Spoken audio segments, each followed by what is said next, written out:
Dancing in the Kitchen, written by Christina Curtin, December 26, 2022. Gianna had about 18 or so friends come over for a gift exchange a few days before Christmas.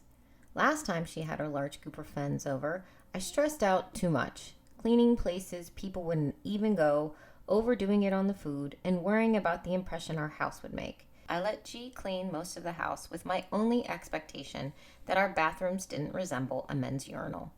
While G cleaned, I decorated a little and then ran to the store. I wanted to get some things for the cocoa bar and drink station, and Gianna requested a can of beans as a gag gift for her friend.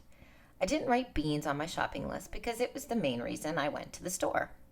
Arriving at Target, I was in immediate shock at the number of people there. It was midday Thursday. Yes, it was the week before Christmas, but good God, don't people work during the day anymore? Is everyone off now before the holiday? The store was so damn busy, and with all the bustle, I ended up forgetting the damn beans. I got back home beanless. Scarlett was in the kitchen. She had cleaned up and organized the paper products and hot cocoa bar. I could tell she was a little stressed out. Not that tiny chores like this are her tipping point, but she had been anxious the past week or so leading up to the party. She didn't want to be the younger, annoying sister that was hanging out with all the older kids. She wasn't sure she'd belong. As the minutes counted down to the party start time, I think she was getting more anxious. Evie wasn't helping. She had been a bit whiny all day. She had been hopped up on sugar for the month of December, and it showed. I can't wait for all the sweets to be done. Evie wanted Scarlett to make her pink slime. That's pink slime. She's been obsessed with slime recently. She loves pretending to cook with it in her kitchen. Evie's old pink slime got mixed with her blue slime, and she was pissed because now the pink slime was blue.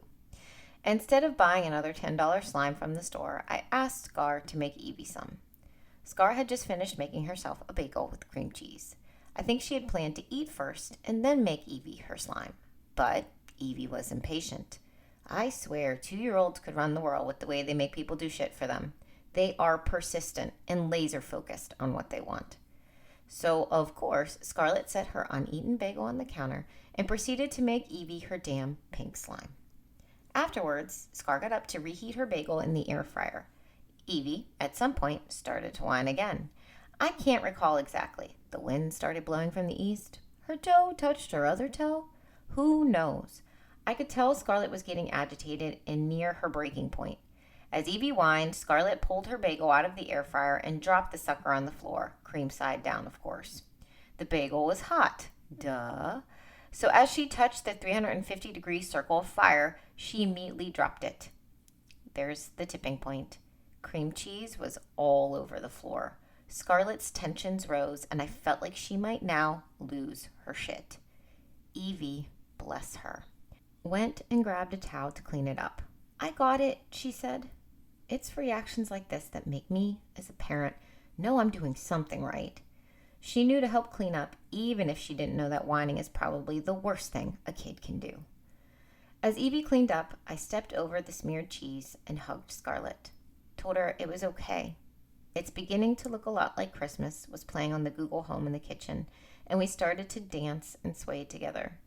I sung in her ear as we unskillfully moved along to the song.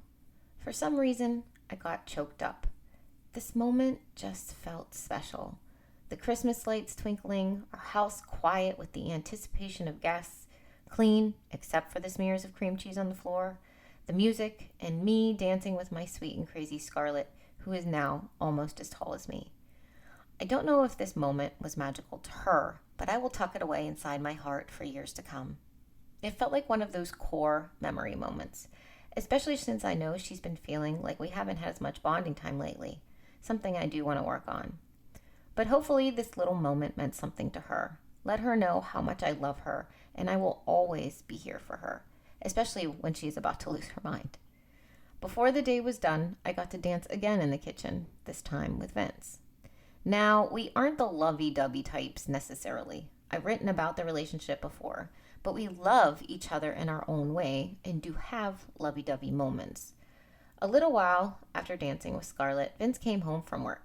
He commented how nice the house looked, how good of a job we all did getting ready for it, and how, even though I might be somewhat antisocial, I do a great job at setting up for parties. He was in a good mood, it was obvious. Again, I think there's something special about a house just before guests start to arrive, and of course, the Christmas spirit. This time of year glows. He grabs me, pulls me close in his big bear hug, and starts to dance along to I'll Be Home for Christmas, which is now playing on the kitchen speaker. I nestle my face into his chest, smelling the Irish Spring soap, and immediately got choked up. The fact that here I was in the kitchen, in the same spot I was earlier with Scarlett, was not lost on me. Oh, universe, you are so good. You know how I love connections like these. The moments that, when they stand alone, they are magical, but when you pair them together, two special things that interrelate and happen so close together that you know it's for a reason. This pairing makes these moments even more special. We stopped dancing as the song ended. There were still things to do before the first guests started to arrive. As we parted, I tucked that moment away in my heart too. The party that night was a success. Gianna's best friend brought her a can of beans to gift, and Scarlett's anxiety about being an annoying tag-along younger sister was unwarranted. She hung out with Gianna's friends and had a great time. All that worrying for nothing, like always. Even Evie stayed up past her bedtime to party a bit. There was plenty of food and plenty of memories made, but my two favorite moments of that night had to be my dances in the kitchen.